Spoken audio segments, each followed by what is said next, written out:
வணக்கம் சார். வணக்கம் சார், இந்த குரு பயிற்சி நம்ம மக்களுக்கு எப்படி சார் இருக்க போகுது? நவகிரகத்துல மிக முக்கியமான கிரகமாக பார்க்கப்படக்கூடியது குரு பகவானுடைய பயிற்சி. சோ பொதுவா சாமானியர் தொடங்கி வெகுஜன மக்களா இருக்கக்கூடிய நம்ம எல்லாருமே ஒரு நல்ல விஷயத்தை தொடங்கணும்னு சொன்னா குரு பலன் இருக்கா அப்படின்னு தான் பார்ப்பாங்க ஜாதகர்கள்.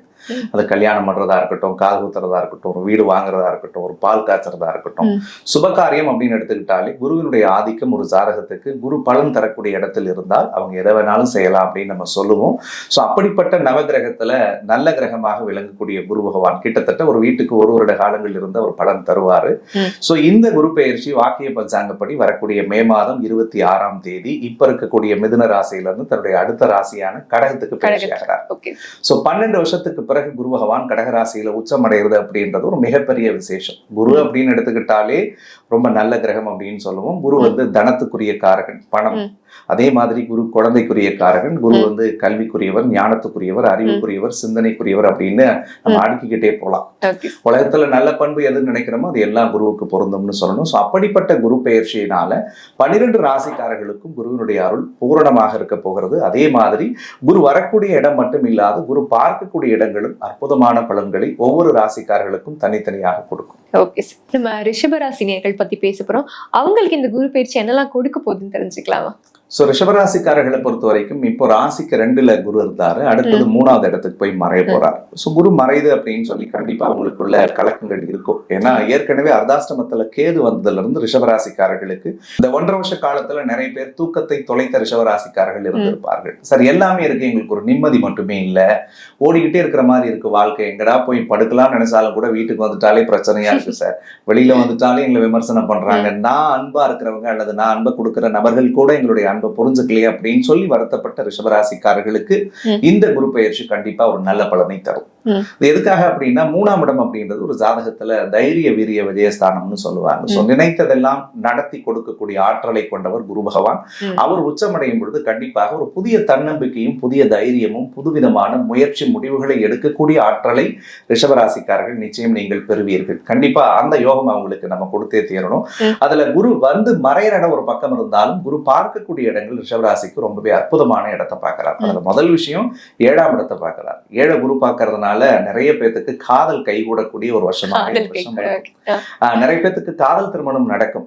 சார் கணவன் புரிஞ்சுக்கல, மனைவி புரிஞ்சுக்கல, எதை பேசினாலும் குற்றமா போய் முடிஞ்சிருது சார் அப்படின்னு நினைச்சவங்க எல்லாம் இனிமேல் கொஞ்சம் ஒற்றுமையோடு இணக்கத்தோடு வாழக்கூடிய சூழலை கடவுள் கொடுப்பார்.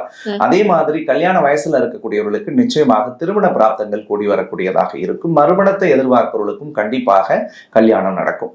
அதற்கு அடுத்தது 9ஆம் இடத்தை குரு பார்க்கறதுனால இந்த வருஷத்துல இவங்களுக்கு ஒரு எதிர்பார்க்காத ஒரு திடீர் யோகம், திடீர் அதிர்ஷ்டம், ஒரு திடீர் பண வரவு கிடைக்கும்.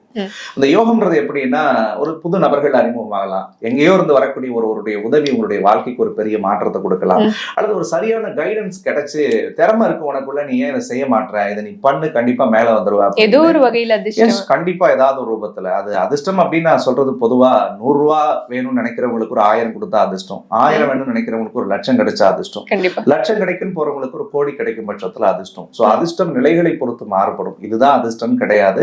அப்போ கடவுள் அந்த ஒரு சூழலை இவர்களுக்கு ஏற்படுத்தி கொடுப்பார். அது வேலையில நடக்கலாம், தொழில நடக்கலாம், அல்லது வேற ஏதாவது விஷயங்கள்ல இவங்க எதிர்பார்க்கக்கூடிய நிகழ்வுகள் நடக்கிறதுக்குரிய வாய்ப்பு இருக்கு. அதெல்லாம் கொஞ்சம் இவங்க சாதகமா பயன்படுத்தலாம். அதற்கு அடுத்தது ரிஷபராசிக்காரர்களுக்கு 10ஆம் இடத்தில் ராகு இருக்கிறதுனால ப்ரமோஷன் கிடைக்கிறதுக்குரிய வாய்ப்பு இந்த குரு பயிற்சியில உண்டு. ஏற்கனவே வேலையில எங்களுக்கு அழுத்தமா இருக்குங்க, வேலையை விட்டு நான் வெளியே வந்துடலாம் நினைச்சுக்கிட்டு இருக்கிறேன், வேலையில கொஞ்சம் சிரமப்படுறேன் அப்படின்னு நினைக்கிறவங்களுக்கு கடவுள் அருளோடு மனதிற்கு பிடித்த இடத்துல அமரக்கூடிய சூழல் உண்டு. பல பேத்துக்கு கண்டிப்பா ஜாப் சேஞ்ச் இந்த வருஷத்துல வந்தே தீரும், அதுல மாற்று கருத்து இல்ல. 11ஆம் இடத்தை குரு உச்சமடைஞ்சு லாபத்தை பார்க்கறதுனால சனி லாபத்துல உட்கார்ந்து பொருளாதாரத்தை கெடுத்துக்கிட்டு இருந்தார். இந்த லாஸ்ட் ஒரு 3-4 மாசமா ரிஷபராசிக்காரர்களை கேட்டோம்னா எங்களுக்கு கையில காசு இருந்தாலும் பெருசா பத்தல அப்படின்னு தான் புலம்பி இருப்பாங்க. ஆனா இந்த குரு பார்வை வந்ததுக்கு பிறகு கண்டிப்பா பொருளாதார ரீதியா முன்னேற்றம் வரும். சுபகாரியத்துக்குரிய செலவுகளை செய்வார்கள். சோ புது விஷயம் ஏதாவது தொடங்கணும்னு நான் நினைக்கிறேன் சார், எப்ப பண்ணலாம் அப்படின்னா நவம்பர் மாசம் வரைக்கும் கொஞ்சம் நிதானமா செயல்படுறது நல்லது. அதே மாதிரி முக்கியமான விஷயத்தை பொறுத்த வரைக்கும் 4வது வீட்டுல கேது இருக்கிறதுனால தாயோட சின்ன சின்ன முரண்களும் கருத்து மோதல்களும் ரிஷபராசிக்கு ஏற்படும். வண்டி வாகன பயணங்கள்ல கொஞ்சம் இவங்க நிதானமா கவனமா போகணும்ன்றது என்னுடைய ஒரு அன்பு வேண்டுகோள். தொழில்முறை சார்ந்த விஷயங்கள்ல 3வது நபர்களை நம்பி பெரிய முக்கிய முடிவுகளை இன்வெஸ்ட் பண்றதுலயும் தயவு செஞ்சு ரொம்ப ஜாகிரதையா இருக்கணும். அதே மாதிரி 10ல ராகு இருக்கிறதுனால வேலையில இருக்கிறத விட்டுட்டு பறக்கிறதுக்கு ஆசைப்பட்டு எங்கேயும் போய் தேவையில்லாத இழந்துடக்கூடாது. ஏன்னா ராகுன்னா அபரிவிதமான சிந்தனைகளை ஏற்படுத்தும். இதே மச்சான் 50,000 வாங்குற வாடாங்க 5 லட்சம் ரூபாடா அப்படின்னு 4 பேர் இந்த டைம்ல நம்மள கிளப்பி கொடுப்பாங்க. ஸோ பணத்துக்காகவோ அல்லது வேற ஒரு சூழலுக்காகவோ நிம்மதியை இழந்துடக்கூடாது. அடுத்த 6 மாசத்துக்கு இந்த 6 மாசத்துல கொஞ்சம் டெசிஷன் எடுக்கிறதெல்லாம் கொஞ்சம் ஜாகிரதையா எடுக்கும். Okay sir. அப்ப வேலை மாற்றங்கள் பண்ணவே கூடாதுன்னு சொல்றீங்களா? புதிய தொழில் கூட தொடங்க கூடாது இந்த டைம்? வேலை மாற்றம் செய்யலாம். புதிய தொழில் தொடங்குவதற்கு இது ஏதுவான காலம் இல்லை. புதிய தொழில் நவம்பர் வரைக்கும் செய்ய வேண்டாம். நவம்பருக்கு பிறகு தொழில் தொடங்கினா உங்களுடைய வாழ்வு மாறுபடும். வேலையில மாற்றம் கண்டிப்பாக வரும். 10ல ராகு இருக்கிறதுனால வரும். அந்த ஜாப் சேஞ்சை என்ன பண்ணணும்னா அகலக்கால் வச்சு மாட்டிக்க வேணாம்னு சொல்ல வரேன். தட் மீன் ஒரு வேலையை இழந்துட்டு இன்னொரு வேலையை தேட வேணாம்.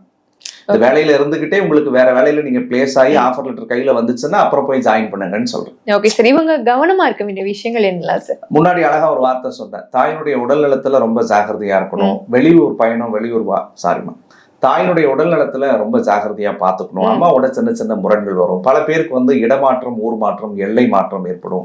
குடும்பத்தை பிரிந்து வாழக்கூடிய சூழல் பலருக்கு நடக்கக்கூடிய வாய்ப்பு இருக்கு. அதே மாதிரி டிரைவ் பண்ணும்போது ரொம்ப ஜாகிரதையா பண்ணணும். நவம்பர் மாசம் வரைக்குமே கொஞ்சம் வண்டி வாகனம் போறதுல ஜாகிரதையா இருக்கணும். ஏன்னா நம்ம போற வண்டியில தான் நாய் குறுக்குல வருங்க. நம்ம பார்க்கிங்ல வண்டி விட்டுட்டு போவோம். தானா பக்கத்து டோர் திறக்கிறவங்களும் நம்ம கார்ல எடுத்துட்டு போவாங்க. ஸோ இந்த மாதிரியான விஷயங்கள்லாம் இவங்க கொஞ்சம் கவனமா இருக்கிறது ரொம்பவே நல்லதுன்னு நான் சொல்றேன். Okay sir. எந்த மாதிரி தெய்வங்களை சார் குரு பயிற்சி எப்ப வழிபட?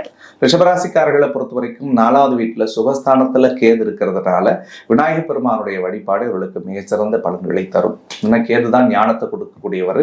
இவங்க வாழ்க்கையில எதை செய்யணும் செய்யக்கூடாது அப்படின்றது சதுர்த்தி திதி வரும் பொழுது பக்கத்துல பிள்ளையார் கோயில தான் இருந்துச்சுன்னா ஒரு அருகம்பில் மாலை அல்லது ஒரு புடி அருகம்பில் எடுத்துட்டு போயிட்டு சாமிக்கு கொடுத்து மனதார வழிபடும் பொழுது உங்களுடைய வாழ்வு மாறுபடும். நேரம் இருந்துச்சுன்னா பிள்ளையார்பட்டி கூட போயிட்டு வரலாம். கண்டிப்பா சார். கண்டிப்பா. நன்றி சார். நன்றி.